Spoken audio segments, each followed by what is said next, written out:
हाँ, अब आवाज़ आएगा। अभी हम बोल नहीं रहे हैं, बोलना शुरू करेंगे। तो ठीक है बच्चों, मेरी आवाज़ यदि नहीं मिले तो आप बोलिएगा, अदरवाइज़ हम लोग कोशिश कर रहे हैं कि अच्छी आवाज़ आपको मिल सके और हम लोग ठीक से पढ़ सकें। तो ठीक है बच्चों, आज शुरू करते हैं हम। आज आप सबों का इस ऑनलाइन क्लासेस में गया गाइडेंस की ओर से बहुत बहुत स्वागत है। एक नया प्रयास है कि हम अपने सरकारी स्कूल के बच्चों को एक अच्छा शिक्षा, एक क्वालिटी वाली एजुकेशन दे सकें ऑनलाइन मोड में, और ये संभव हो सका है हमारे ही ज़िले के जिला कार्यक्रम पदाधिकारी आनंद जी के माध्यम से। तो बच्चों, आज हम लोग गणित विषय से अध्ययन करेंगे और गणित विषय में सबसे पहला चैप्टर है सेट्स। तो सेट्स के बारे में आज हम लोग समझेंगे आने वाले 35 मिनट में। आप इत्मीनान से एक एक बात को ध्यान से दीजिएगा। हम पीपीटी के माध्यम से भी बहुत सारी बातें आपसे करेंगे। कुछ क्वेश्चंस आपके मन में यदि उठें, कोई जिज्ञासा हो तो अवश्य आप पूछिएगा, लेकिन वो क्लास के अंत में हम लोग 5 या 10 मिनट का क्वेश्चन आए रखेंगे, तो आप बताइएगा। फिर ये सारे वीडियो आपको YouTube पर भी मिलेंगे, आप जब चाहिए तब इसको देख सकिएगा। और फिर उसके बाद चैट बॉक्स में भी आप बहुत सारे प्रश्न हमसे पूछ सकते हैं, मैं आपको बताऊंगा। तो ठीक है बच्चों, मैं शुरू करूं। तो सबसे पहला चैप्टर है बेटा सेट्स। सेट का मतलब होता है समूह, लेकिन सामान्य तरह के समूह को हम लोग अंग्रेजी में कलेक्शन कहते हैं, लेकिन ये सेट और वो कलेक्शन में थोड़ा सा फ़र्क होता है, चूँकि ये गणितीय भाषा है। आपने देखा होगा कि आपके विद्यालय में एक समूह होता है बच्चों का, शिक्षकों का या विद्यालय से संबंधित कर्मचारियों का। उसी प्रकार बाज़ार में जाइए तो कुछ खरीदारों का, कुछ दुकानदारों का, कुछ अलग अलग तरह के लोगों का, कुछ मवेशी भी मिलते हैं बाज़ार में जो इधर उधर यत्र तत्र घूमते रहते हैं। इन सभी चीज़ों के समूह को हम लोग बाज़ार कह सकते हैं। इसी प्रकार रेलवे स्टेशन पे जाइए तो वहाँ भी समूह मिलता है यात्रियों का और स्टेशन को चलाने वाले कर्मचारियों का। तो क्या ये समूह सेट है? इसको आज हम लोग समझने के लिए एक पीपीटी के माध्यम से समझने की कोशिश करते हैं। तो आइए बच्चों, हम लोग सबसे पहला स्लाइड देखते हैं जिसमें हम लोग इंट्रोडक्शन करते हैं। बेटा, सेट थ्योरी का डेवलपमेंट जो है, एक जर्मन मैथमेटिशियंस जिनका नाम था जॉर्ज कैंटोर, ये जॉर्ज कैंटोर, इन्होंने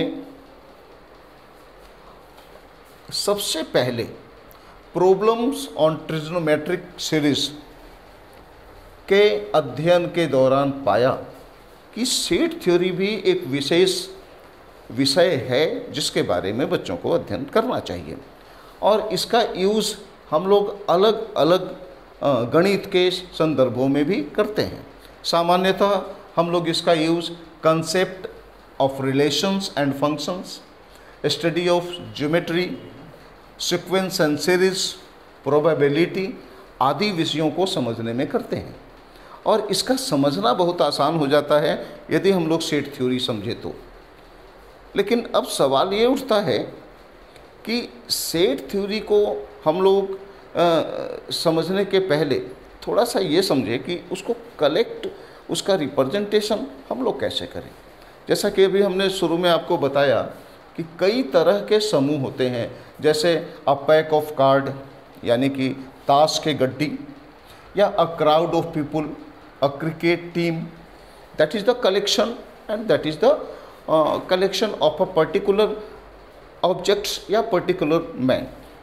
इस तरीके से बेटा कुछ और उदाहरण आपके बोर्ड पे दिख रहे होंगे कि odd natural numbers less than 10, यानी 10 से कम ऑड नंबर का समूह जिसमें 1, 3, 5, 7, 9 ही आते हैं, इसके अलावा और कोई नहीं आता। इसी तरह से यदि द रिवर्स ऑफ इंडिया कहें तो इसका मतलब है कि भारत की नदियों में जो आते हैं वही इस समूह के सदस्य होंगे, अदरवाइज कोई नहीं होगा। The vowels in the English alphabet, अंग्रेजी भाषा के वॉवेल्स जैसे ए, ई, आई, ओ, यू। कई प्रकार के त्रिभुज, various kind of triangles, prime factors of 210। 210 का प्राइम फैक्टर्स सिर्फ और सिर्फ 2, 3, 5 और 7 होगा। इसी प्रकार से इस इक्वेशन का x² - 5x + 6 = 0 क्वाड्रेटिक इक्वेशन है, द्विघाती समीकरण है। इस समीकरण का यदि मूल हम लोग निकालें तो ये दो ही आंसर मिलते हैं, 2 और 3। तो ये सब के सब एक समूह को परिभाषित करते हैं। तो हम थोड़ा समझने की कोशिश करते हैं कि वास्तव में सेट का कंसेप्ट क्या है, ठीक है कि नहीं। तो इन पीछे वाले सारे समूहों को आपने देखा है कि ये एक सुपरिभाषित है, पहले से परिभाषित है, वेल डिफाइंड है। जैसे हम द रिवर्स ऑफ इंडिया कहें तो इसमें नील नदी नहीं कह सकते, क्योंकि नील नदी भारत का कोई नदी नहीं है, यानी वो इस डिफिनीशन के कैटेगरी में नहीं आता। लेकिन यदि गंगा नदी कहें तो वो द रिवर्स ऑफ इंडिया होगा। यानी कि कंसेप्ट ऑफ सेट्स की बात करें तो तुमने महसूस किया होगा कि each of the above example is a well defined collections. कैसा कलेक्शंस है? वेल डिफाइंड है, ठीक है ना। अब थोड़ा सा इसको समझें कि यदि हम परिभाषाओं के रूप में सेट को लिखना चाहें तो एक छोटा सा परिभाषा बनता है।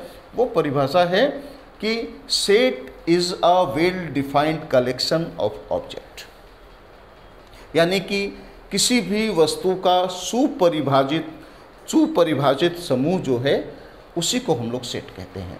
यानी कि a set is a well defined collection of a object. लेकिन इसमें 2-3 बातें ध्यान रखने की ज़रूरत है, याद रख लीजिए। यदि ऑब्जेक्ट्स की बात करें तो उसको उस सेट का सदस्य कह सकते हैं, ठीक है ना, एलिमेंट्स कह सकते हैं, ऑब्जेक्ट कह सकते हैं। ये सब के सब सिनोनिम्स हैं, यानी एक ही चीज़ को परिभाषित करते हैं, चाहे ऑब्जेक्ट कहिए, एलिमेंट्स कहिए, चाहे उसका मेंबर कहिए या सदस्य हिंदी में कहिए। इसी प्रकार से दूसरी बात याद रखिए कि सेट को हम लोग सामान्यतः अंग्रेजी के बड़े अक्षरों से डिनोट करते हैं, जैसे कि A, B, C, D, X, Y, Z etcetera etcetera. लेकिन ये जब भी होगा तो कैपिटल लेटर होगा। इसी प्रकार बच्चों, एलिमेंट्स को रिप्रेजेंट करने के लिए हम लोग अंग्रेजी अल्फ़ाबेट के छोटे अक्षरों का, स्मॉल लेटर का इस्तेमाल करते हैं, A, B, C, X, Y, Z etcetera etcetera. कोई दिक्कत है? लेकिन अब यहाँ पर एक बात ध्यान देने की है कि गणित की एक अपनी भाषा होती है। गणित को लंबे भाषा में नहीं लिखा जाता और उसके लिए चिन्ह का हम लोग व्यवहार करते हैं। तो एक बात उठता है कि यदि हमने ये लिखा कि ये छोटा वाला ए जो है बड़े वाले ए सेट का मेंबर है, यानी कि A is the member of set ए, इसको हम लोग लिखेंगे कैसे? तो यदि अंग्रेजी भाषा में लिखना चाहे तो ऐसे लिखेंगे, a belongs to a, A belongs to A, where A is a member and that A is a set। लेकिन ये बिलोंग्स टू कोई भाषा में न लिख के यदि कोई चिन्ह का व्यवहार करें तो इसके लिए इस तरह का सिंबल, जिसको कि एप्सिलॉन कहते हैं, इसका उपयोग हम लोग करते हैं। यानी यदि इसको हम लोग संकेत में लिखना चाहें तो यहाँ लिखेंगे A बिलोंग्स टू A, यानी A एप्सिलॉन A। क्लियर है बेटा? यदि मान लो कोई इसका मेंबर नहीं है तो उसके लिए कैसा व्यवहार करेंगे? तो उसके लिए इसी चिन्ह को, एप्सिलॉन को तिरछे काट देंगे। इसका मतलब है कि A does not belongs to V। यहाँ पर B की बात कर रहे हैं तो B is does not belongs to V, where V is the sets of vowels of अंग्रेजी इंग्लिश अल्फ़ाबेट। कोई दिक्कत है बेटा? तो इस तरीके से हम लोगों ने इन चिन्हों को समझा। अब कुछ एग्जाम्पल पर हम लोग गौर करेंगे। इस एग्जाम्पल का प्रयोग हम लोग गणित में हमेशा करेंगे आने वाले दिनों में। तो कुछ एग्जाम्पल है, जैसे ये कैपिटल N जो होता है, the set of all natural numbers. Clear है? कैपिटल Z जो होता है ये generally the set of all integers के लिए प्रयोग होता है। Q का मतलब है the set of all rational number, ठीक है। R का मतलब है the set of real numbers. यहाँ पे थोड़ी सी बात बताएं, ये देखिए रेशनल नंबर और रियल नंबर दोनों R से शुरू होता है, बच्चे कभी कभी कंफ्यूज होते हैं। R का मतलब है रियल नंबर और Q का मतलब है रेशनल नंबर, ये ध्यान रखिएगा। Z प्लस का मतलब है the set of positive integers, Q plus का मतलब है the set of positive rational numbers, और R प्लस का मतलब है the set of positive real numbers. तो आपने महसूस किया कि ये जो साइन है, ये जो एग्जाम्पल्स है, इसका प्रयोग हम लोग हमेशा आगे आने वाले गणितीय संदर्भों में करेंगे। अब थोड़ा सा ये समझते हैं, हाँ बोलिए क्या कहना चाह रहे हैं, फिर से रिवाइज करते हैं। ओके, ये एग्जाम्पल ऑफ सेट्स हैं, इसमें बेटा अलग अलग ये चिन्ह प्रयोग किए हैं। ये चिन्हों का प्रयोग हम लोग आने वाले संदर्भों में हमेशा करते रहेंगे। तो याद रखिए कि N for the set of all natural numbers, Z for the sets of all integers, Q for the sets of all rational number, Q rational number, then R is the set of all real number. वास्तविक संख्या और rational number का मतलब है परिमेय संख्या, clear है। ZQ the set of positive integers, positive integer का मतलब होता है घन पूर्णांक, क्लियर है ना, घन पूर्णांक Z प्लस।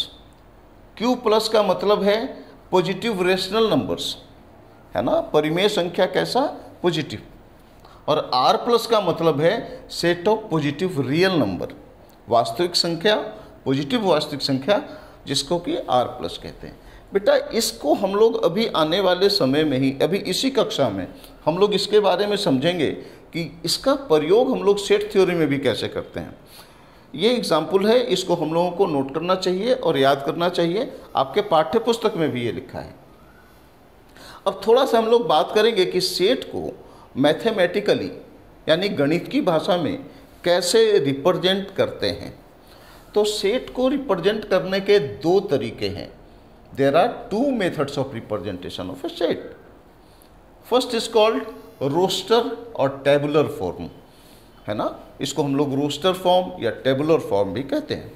और दूसरा है सेट बिल्डर फॉर्म। तो सबसे पहले हम लोग इस रोस्टर फॉर्म को समझें। देखिए रोस्टर फॉर्म में किसी सेट को रिप्रेजेंट करने के लिए, लिखने के लिए हम लोगों को क्या करना चाहिए कि जितने भी उसके सदस्य हैं उसको छोटे कैपिटल लेटर में, यस आवाज़ क्लियर नहीं आ रही है, अच्छा अब आ जाएगी, हम कोशिश करते हैं आवाज़ क्लियर आ जाएगी। हाँ अब आने लगेगी आवाज़, मैं ठीक है, चलिए मैं आगे बढ़ता हूँ। तो बच्चों हाँ आ गई ना, ठीक है, तो आगे बढ़ता हूँ मैं। तो ये रोस्टर फॉर्म में क्या करना है ना कि एलिमेंट्स को ABC स्मॉल लेटर वाले में लिखेंगे, या जो भी उसका क्राइटेरिया है उन सदस्यों को कॉमा दे करके लिखते हैं। जैसे यहाँ पर एक एग्जाम्पल दिया है, the set of all even positive integer less than 7, यानी 7 से कम पॉजिटिव इंटीजर्स को दिखलाना है। तो पॉजिटिव इवन इंटीजर्स सम संख्या, घनात्मक सम संख्या की बात करें तो वो सिर्फ 2, 4 और 6 होता है, ठीक है ना। हाँ तो ये 2, 4 और 6 इसके एलिमेंट्स हो गए। तो इस एलिमेंट्स को लिखने के लिए बीच में ये कॉमा का साइन देते हैं और सीधे सीधे सभी एलिमेंट्स को लिख देते हैं, और इनके दोनों तरफ ये मंझले कॉसेट्स, ये ब्रैकेट्स का इस्तेमाल करते हैं, ठीक है ना। अब एक बात ये बता दें कि ये जो कोष्टक का मतलब है कि ये सेट फॉर्मेशन है, ऑलरेडी ये सेट है जिसके अंदर एक विशेष तरह के एलिमेंट्स हैं जिसका कि एक अलग डिस्क्रिप्शन है। तो इसको हम लोग कॉमा से लिखते हैं, that is called the set represent in a roster और टेबुलर फॉर्म।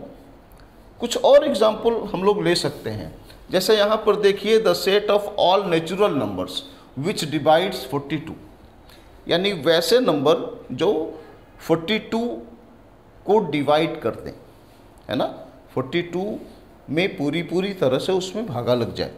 तो ऐसे संख्याओं को यदि हम देखें तो वो है 1, 2, 3, 4 नहीं है, 6 है, 7 है, 14 है, 21 है और 42 है। तो इन सभी सदस्यों को कॉमा दे के लिखेंगे और दोनों तरफ ब्रैकेट डाल देंगे। That is the formation of the roster and tabular form. अब हम लोग ये रोस्टर फॉर्म के कुछ और प्रॉपर्टीज़ को समझते हैं। इसमें एक सबसे बड़ा प्रॉपर्टीज़ क्या है कि the order in which the elements are listed is immaterial, यानी कि इसका ऑर्डर आगे पीछे भी हो सकता है, उससे कोई फर्क नहीं पड़ता है। ज़रूरी नहीं है कि इसको हम लोग एक क्रम में लिखें, क्रम इधर उधर भी हो जाएगा तो फर्क नहीं पड़ेगा, लेकिन सभी सदस्यों का लिखा जाना ज़रूरी है उसमें। जैसे अभी पीछे वाले एग्जाम्पल में तुमने देखा कि इसमें देखो ये क्रम से लिखा है 1, 2, 3, 6, 7, 14, 21 और 42, जबकि आपने यहाँ देखा कि यहाँ 1, 3, 7, 21, फिर 2, फिर 6, फिर 14, फिर 42। इसके क्रम सही नहीं है, लेकिन फिर भी ये सही है। भले ही इसके क्रम सही नहीं हो, फिर भी हम इसको सही मानते हैं। तो इसके अलावे एक और इसके प्रॉपर्टीज़ है जो हम लोगों को जानना चाहिए, वो है कि it may be noted that while writing the set in roster form an element is not generally repeated, यानी एलिमेंट रिपीट नहीं होता है, एक ही एलिमेंट कई बार नहीं लिखा जाता। जैसे मान लीजिए एक सेट का परिकल्पना करें जिसमें स्कूल में आए हुए सभी अल्फ़ाबेट्स को लिखा जाए। तो देखिए हमने लिखना शुरू किया SCHO और एक और O होना चाहिए था इसमें, लेकिन वो लिखने की ज़रूरत नहीं है, रिपीट नहीं होगा। यहाँ देखिए उस क्रम को बदल भी दिया गया है, फिर भी उसका अर्थ नहीं बदलता है। तो here the order of listing elements has no relevance and then the later forming the word school is in the O alphabet is repeated but it is not written 2 times, ठीक है ना, यानी उसको सिर्फ एक बार भी लिखेंगे तो वो काम चलेगा, यानी कि एलिमेंट्स को हम लोग बार बार रिपीट नहीं करेंगे। अब दूसरा तरीका है सेट को रिप्रेजेंट करने का, उसको हम लोग कहते हैं सेट बिल्डर फॉर्म। क्लियर है? 2 तरीके हमने बताए, पहला था रोस्टर फॉर्म और दूसरा है सेट बिल्डर फॉर्म। क्लियर है? अब ये सेट बिल्डर फॉर्म में कैसे रिप्रेजेंट किया जाता है इसको समझिए।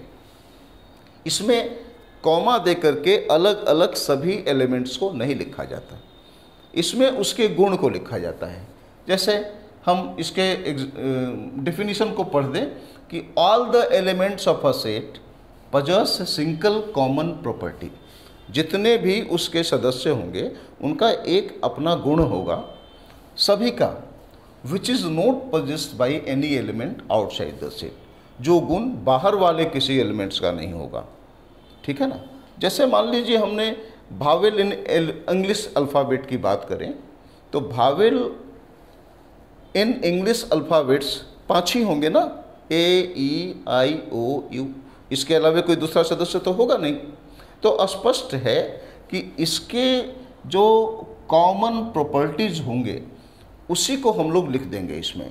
जैसे कि एग्जाम्पल यहाँ दिया हुआ है बेटा कि इस सेट को हम लोगों ने भी लिखा है, कैपिटल भी, और इसके बाद जैसा कि रोस्टर वाले में ये कोष्टक से बंद करते थे, यहाँ भी वैसे ही करेंगे, लेकिन इसमें जो है वो लिखेंगे X such that X is a vowel in English alphabet. अब आप पूछिएगा कि ये X सच दैट X का क्या मतलब है?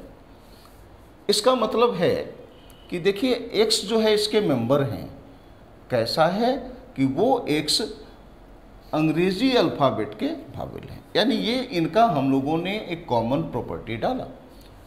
यानी कि it may be observed that we describe the element of the set by using a symbol X which is followed by a colon. ये 2 जो बिंदु दिया हुआ है that is called colon. Colons means after the sign of colons we write the characteristic property possessed by the elements of the set and then enclose the whole description within a brackets. Clear है? कोई problem तो नहीं है यहाँ तक?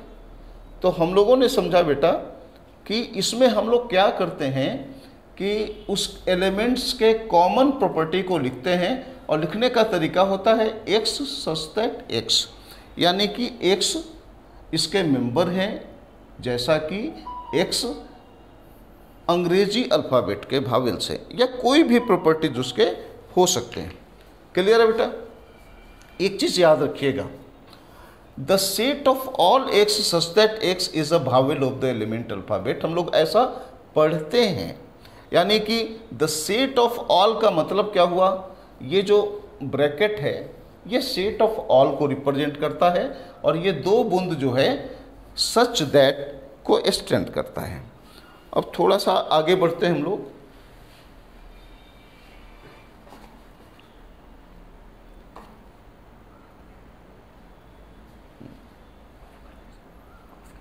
काट दीजिए sir. हाँ, अब हम लोग थोड़ा देखेंगे बेटा टाइप ऑफ सेट, यानी सेट कितने प्रकार के होते हैं। तो कई प्रकार के होते हैं, हम लोग उन प्रकारों की बात करेंगे जो तुम्हारे पाठ्य पुस्तक में पढ़ना है। तो सबसे पहले हम लोग बात करेंगे एम्प्टी सेट। इसको कई नाम से जानते हैं, नल सेट भी कहते हैं, एवॉइड सेट भी कहते हैं, एम्प्टी सेट तो है ही। एम्प्टी का मतलब होता है खाली, यानी कि वह सेट जिसके एलिमेंट हो ही नहीं, यानी एलिमेंट पूरी तरह से खाली हो जाए, तो ऐसे सेट को हम लोग कहते हैं एम्प्टी सेट। यानी अ set which does not contain any element is called the empty set और द नल सेट और द वॉइड सेट।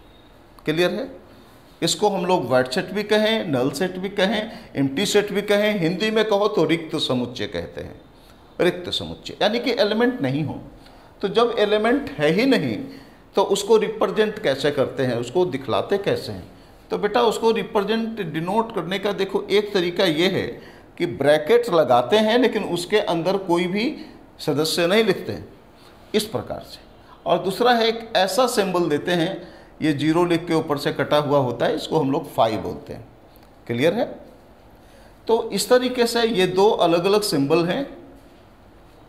यदि तुम चाहो तो नोट कर लो, अदरवाइज हम लोग इसको तुम्हारे यूट्यूब पर भी हम लोग डाल रहे हैं और ये पूरा का पूरा पीपीटी जो तुम देख रहे हो ये भी यूट्यूब में डाल देंगे आराम से। तुम लोग अभी कोई क्वेश्चन पूछ सकते हो, वो मैं बता दूंगा ऑनलाइन। अभी लिखोगे तो फिर मेरी बात नहीं समझ पाओगे, ठीक है ना? तो ठीक है बेटा, आगे बढ़ते हैं। ठीक, thank you very much. A few examples of empty set, यहाँ कुछ एग्जाम्पल्स दिए हैं इस बात को समझने के लिए। जैसे एक एग्जाम्पल है, let a equal to x such that x is greater than 1 and smaller than 2। ठीक है ना? Is a natural number. कोई ऐसा नेचुरल नंबर हो सकता है जो कि 1 से बड़ा हो और 2 से छोटा हो सकता है ऐसा? ऐसा नहीं हो सकता है, यानी इसमें कोई भी सदस्य नहीं है। ठीक है ना? मान लो यहाँ पर ऐसा रहे कि कोई ऐसा रहे कि x such that x where x is the river of India and x is belongs to Nile river. तो क्या ऐसा है कि भारत की नदियों में नील नदी भी है? ऐसा है? नहीं ना? हाँ, भारत की नदियों में नील नदी तो है नहीं। तो यहाँ पर कौन से सदस्य हो गए? कोई सदस्य नहीं है। दैट मीन्स ये एम्प्टी सेट हो गया। Then A is the empty set because there is no natural number between 1 and 2।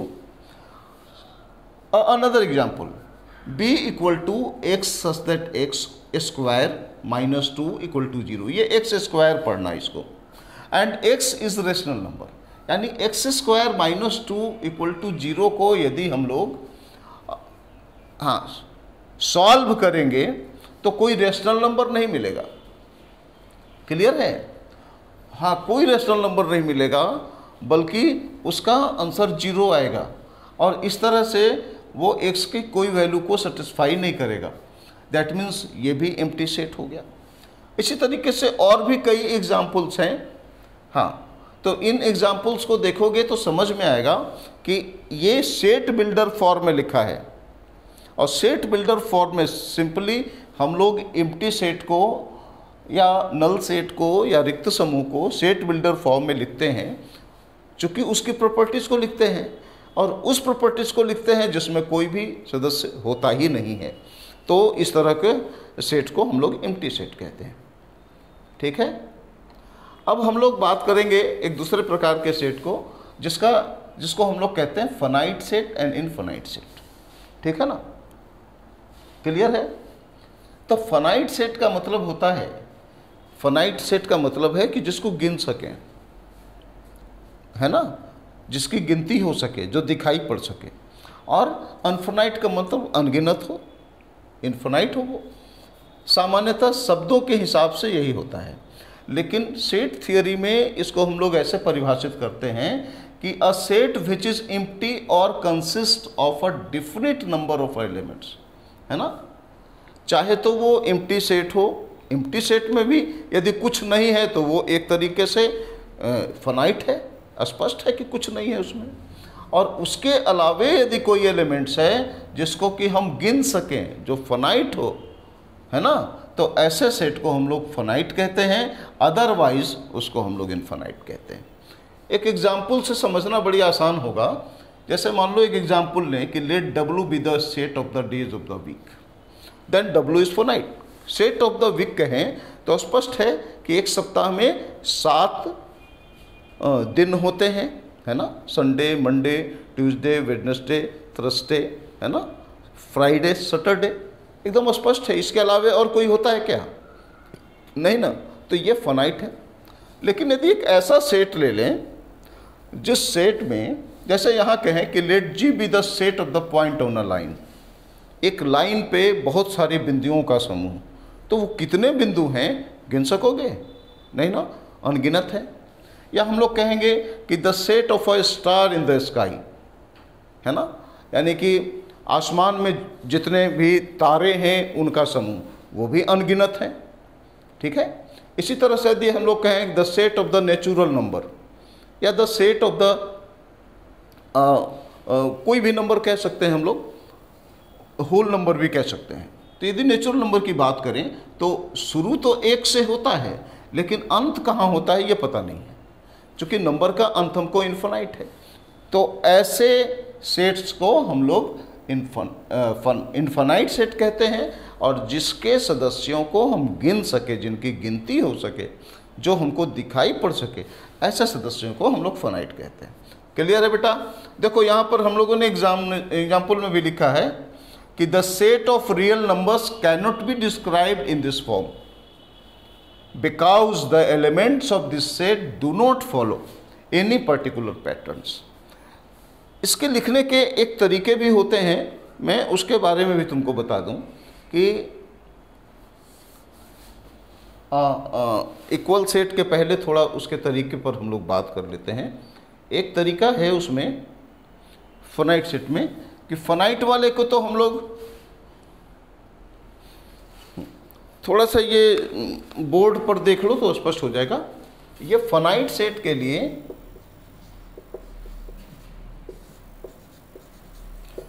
सामान्यतः हम लोग इस तरह से लिखते हैं, जैसे मान लो ए कोई सेट है जिसमें कि एक इवन नंबर है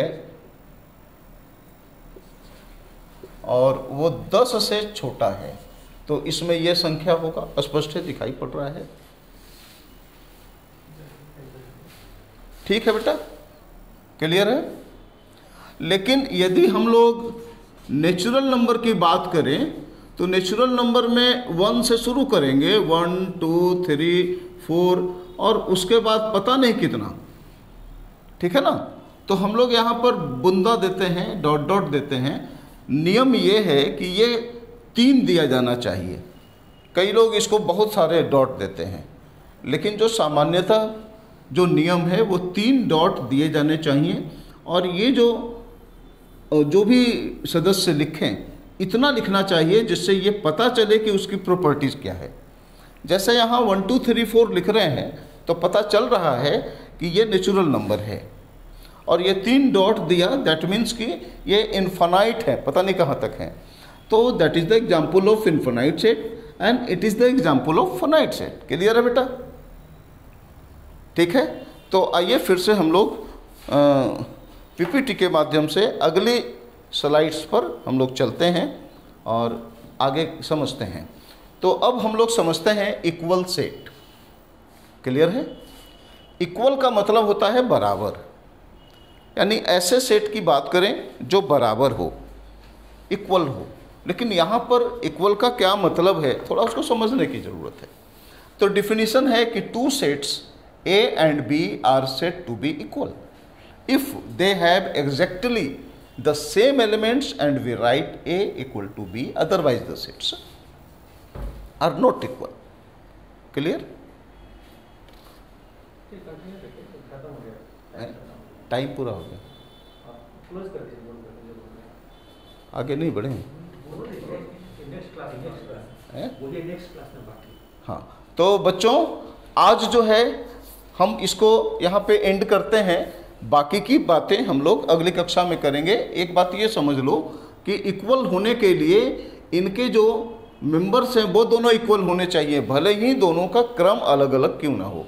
तो आज हम लोगों ने जो भी पढ़ा उसको रिवाइज कर लो, फिर नेक्स्ट क्लास में इसके आगे हम लोग बात करेंगे, ऑपरेशन ऑफ सेट्स के बारे में बात करेंगे, सबसेट के बारे में बात करेंगे। आप पढ़ के आइएगा, और बहुत सारे क्वेश्चन जो आपको समझ में नहीं आते हैं आप चैट बॉक्स में डालिए, मैं उसके आंसर आपको दूंगा।